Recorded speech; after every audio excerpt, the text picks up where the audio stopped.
जय श्री श्याम भक्तों। आज है सोमवार और आज हम भगवान शंकर की कथा का स्मरण करेंगे। बहुत ही पौराणिक कथा है ये। बोलिए शंकर भगवान की जय। श्रीमन नारायण नारायण नारायण, भजमन नारायण नारायण नारायण। एक साहूकारनी थे। वो रोज भगवान की भक्ति किया करते थे और 4 कोस दूर भगवान शंकर को सींचने जाते थे। रोज ऐसा ही उनका नियम था। 4 कोस जाते थे, फिर 4 कोस आते थे और उसके बाद जो है अपना खाना पीना वो सारा काम किया करते थे। बहुत साल बीत गए करते करते। साहूकार ने कुछ थकने लगी तो एक दिन साहूकार से कहने लगी कि अगर बहू होती तो घर का कुछ काम कर लेती, बहुत थकान होने लग गई है आजकल मुझे। साहूकार बोला, कैसी बात कर रही है? चल तू कह रही है तो मैं कुछ सोचूंगा। साहूकारनी ने कहा कि अपने पास इतना पैसा है, अगर कोई पैसे की ही बहू दे दे तो ले आओ। साहूकार ने कहा, मुझे आटा डाल दे और उसमें कुछ सोने की असरफियां डाल दे। साहूकारनी ने ऐसा ही किया। थैले में आटा और सोने की कुछ असरफियां डाल दी। साहूकार चलता गया। एक गांव से दूसरे गांव पहुंचा। वहां देखा कि कुछ लड़कियां खेल रही है। सब अपने अपने मिट्टी में खेलते खेलते घर बना रहे थे। फिर थोड़ी देर बाद सबने अपना अपना घर तोड़ दिया और उसे बोला तू भी तोड़ दे। एक लड़की थी जो कि अपना घर बना रही थी, उसने घर को नहीं तोड़ा। वो कहने लगी कि ना भाई, मैं तो मेरे घर को नहीं तोड़ती, और वो चलने लगी। साहूकार ने कहा ये लड़की कुछ समझदार लग रही है, तो उसके पीछे पीछे चल दिया। जब वो लड़की घर गई तो उसने कहा कि बेटा, मैं बड़ी दूर से आया हूँ और मुझे भूख लग रही है। मैं किसी का घर का खाना नहीं खाता हूँ। मेरे पास आटा है, अपनी माँ से जाकर पूछ लो कि ये 4 रोटी मुझे बना देगी क्या। उसने अपनी माँ से जाकर पूछा कि माँ, कोई बाहर आए हैं और वो कह रहे हैं कि मुझे किसी घर की रोटी नहीं खानी है, तो ये आप रोटी का आटा बना दो। माँ ने कहा चलो कोई बात नहीं, मैं बना दूंगी 4 रोटी। तो साहूकार ने कहा बेटी, आटा तो ले जा और ले जाकर इसे छान लेना। तो वो लड़की की माँ ने आटा जब छाना तो उसके अंदर सोने की असरफियां थी। उसने लड़की से कहा कि ले जा और जाकर के कह दे कि इसमें सोने की असरफियां निकली है। तो साहूकार ने कहा कि नहीं, असरफियां तो हमारे यूं ही बहुत सारी पड़ी हुई है, तुम रख लो, कोई बात नहीं। और बहुत गरीब थे वो लोग। जब आटा छाना तो उन्होंने सोने की असरफियां रख ली और मन में सोचने लगी, न जाने जिनके आटे में ही इतनी असरफियां हैं तो उनके घर में कितनी असरफियां होगी, कितनी सोने की गिन्नियां होगी। रोटी बना दी। लड़की का पिता आया। लड़के के पिता ने पूछा कि आप कहाँ जा रहे हो। उसने कहा कि मेरा बेटे के लिए मैं लड़की ढूंढने जा रहा हूं। अगर कहीं पर लड़की कोई अच्छा रिश्ता पक्का हो जाएगा तो मैं पक्का करके आ जाऊंगा। लड़की के पिता ने सोचा कि अगर इतने पैसे इसके पास है, कहीं मेरी बेटी को अगर कर दे तो बहुत अच्छी बात है, ले जाए तो लड़की के पिता ने कहा कि अगर आप बुरा ना माने तो मेरे लड़कियां हैं, इसमें से ये लड़की अगर आप चाहो तो इसको मैं आपके घर की बहू बना लो। क्योंकि जो पिता था उसके 7 बेटियां थी, तो ये लड़की जो है साहूकार को पसंद भी आ गई थी। तो उसने कहा ठीक है, लेकिन एक बात का ध्यान रखना कि मेरा बेटा काशी जी पढ़ने गया हुआ है। तो बोले ठीक है, कोई बात नहीं। अब वो तो पक्का करके आ गया ब्राह्मण। अब जब साहूकार घर आया तो साहूकारनी ने बोला कि मैं पक्का तो करके आ गया हूँ। अब इधर लड़की की माँ और लड़की के पिता ने सोचा कि पता नहीं इतने दिन हो गए कोई जवाब भी नहीं दिया, क्या करा जाए। तो थोड़े दिन बाद लड़की के पिता आए और बोले आपने कोई जवाब नहीं दिया। तो साहूकार बोला कि मेरा बेटा तो काशी जी पढ़ने गया हुआ है और आप कहो तो मैं खीर खांड के जो होता है उससे मैं फेरा दिवा दूं। तो लड़की का पिता जो है तैयार हो गए, कहने लगे कोई बात नहीं, काशी जी पढ़ने गया है, आ जाएगा।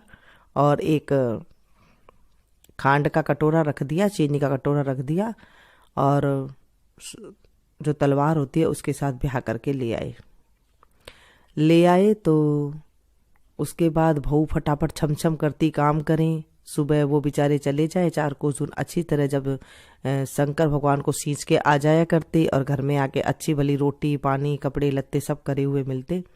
बहुत खुश थे साहूकारनी ने कहा बहू से कि बहू अगर चूल्हा की आंच बुझ जाए तो दिए की मत बुझने देना, और दिया की बुझ जाए तो चूल्हे की मत बुझने देना। एक दिन दोनों ही बुझ गई। पड़ोसन के पास भागी गई बहू कि अरे पड़ोसन मुझे थोड़ी सी आंच दे दो, मेरे सास ससुर आने वाले हैं। पड़ोसन का माथा टनक गया, बोला कि इनके कहाँ से तेरे सास ससुर, इनके तो कोई बेटा ही नहीं है, तो इनकी बहू कहाँ से हो गई। उसने कहा नहीं, मेरा तो पति काशी जी पढ़ने गया है। कहते अरे बावली ये तो सिर्फ तेरे को काम के लिए ले आए, इनके तो बेटा 7 जन्म तक ही कोई इनके तो बेटा नहीं है। तो फिर बहू ने पूछा अब मैं क्या करूं। उसने कहा जड़ी बड़ी रोटी बना कर रख दे। बहू सारी बात समझ गई और कहा कि तुझे 7वें कोठे की चाबी दे रखी है। कहते नहीं, 6 तक की दे रखी है, 7वें की नहीं दे रखी। कहते पागल, तू 7वें कोठे की भी चाबी ले ले। अब बहू आकर के सारे गहने गुटे उतार दिए और अलूनी खिचड़ी जली हुई खिचड़ी बना के रख दी। सास ससुर आए, जब खाने बैठे तो खिचड़ी में नमक नहीं था और जली हुई खिचड़ी थी। बोले बहू आज तो खिचड़ी अलूनी है। उसने कहा कि मैं तो सदा की अलूनी है, मैं तो सदा की अलूनी हूँ। अरे बहू आज तो खिचड़ी जड़ी बड़ी है। बोले मैं तो सदा की जड़ी बड़ी हूँ। इस तरह करके उसने जवाब दिया। तो साहूकारनी समझ गई कि इसे आज पड़ोसन की सीख लग गई है।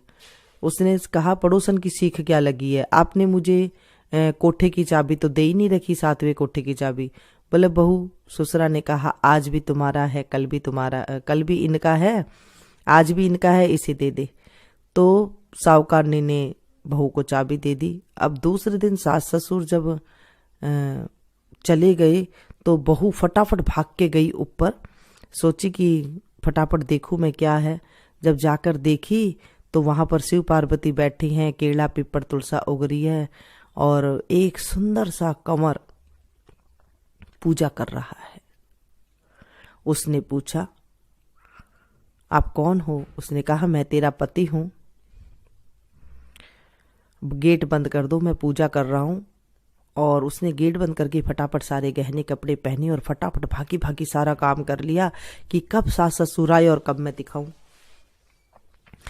आए सास ससुर, सासू से बोली आओ सासू जी जूं काटूं। सासू ने कहा बेटा थके आ रहे आए। ससुरा ने कहा नहीं निकलवा ले, नहीं तो ये फिर कलेश कर लेगी। सासू बैठ गई, जूं निकालने लगी, कहने लगी माता जी आप कहाँ जाते हो। उसने कहा कि साहूकारनी ने कहा कि बेटा हम तो 4 कोस दूर शंकर जी सींचने जाते हैं। बहू ने कहा इतनी दूर आप क्यों जाते हो, अपने घर में ही है शिव पार्वती। साहूकारनी ने कहा बेटा घर में छोड़ गांव में ही नहीं है। कहा चलो मैं दिखाऊं। आगे आगे बहू, पीछे पीछे सासू। बहू भागी जाए, गेट खोल के देखा तो शंकर पार्वती बैठे हैं, गंगा यमुना बह रही है, केला पीपल तुलसा उग रहा है, एक सुंदर सा लड़का बैठा है। उससे पूछा तू कौन है।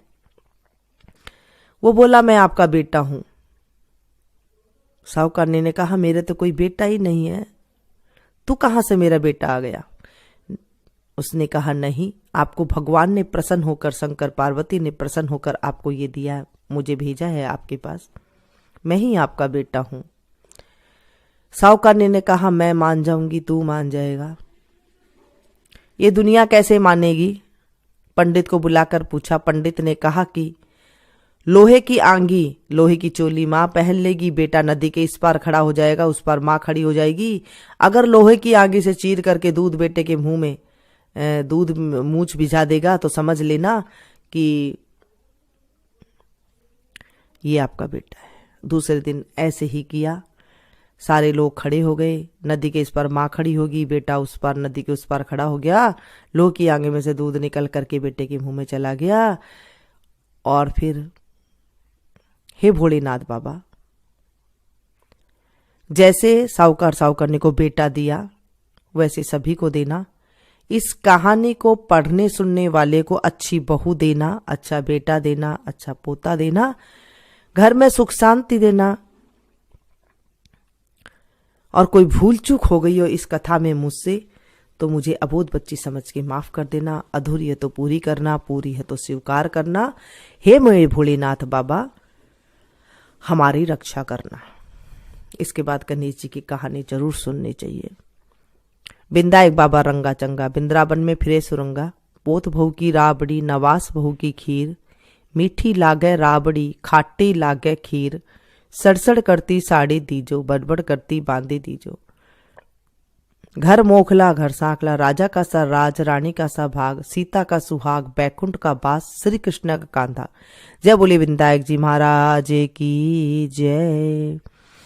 कर्पूर गौरम करुणावतारम, संसार सारम भुजगेन्द्रहारम, सदा वसंतम हृदयारविंदे, भवं भवानी सहितां नमामि।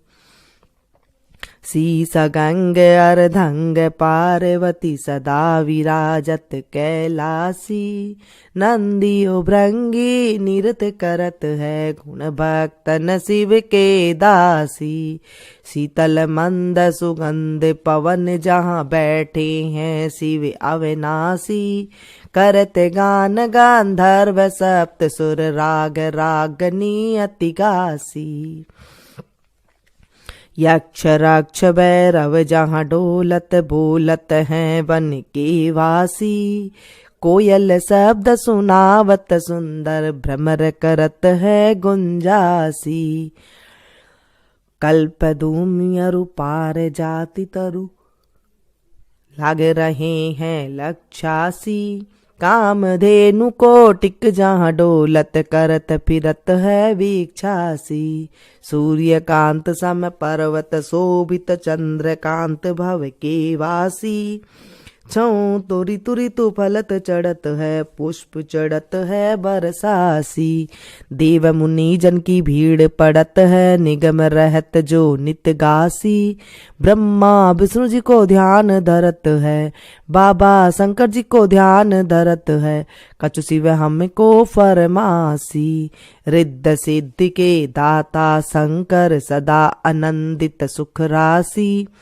जिनको सुमिरन सेवा करता, बोले जी को सुमिरन पूजा करता।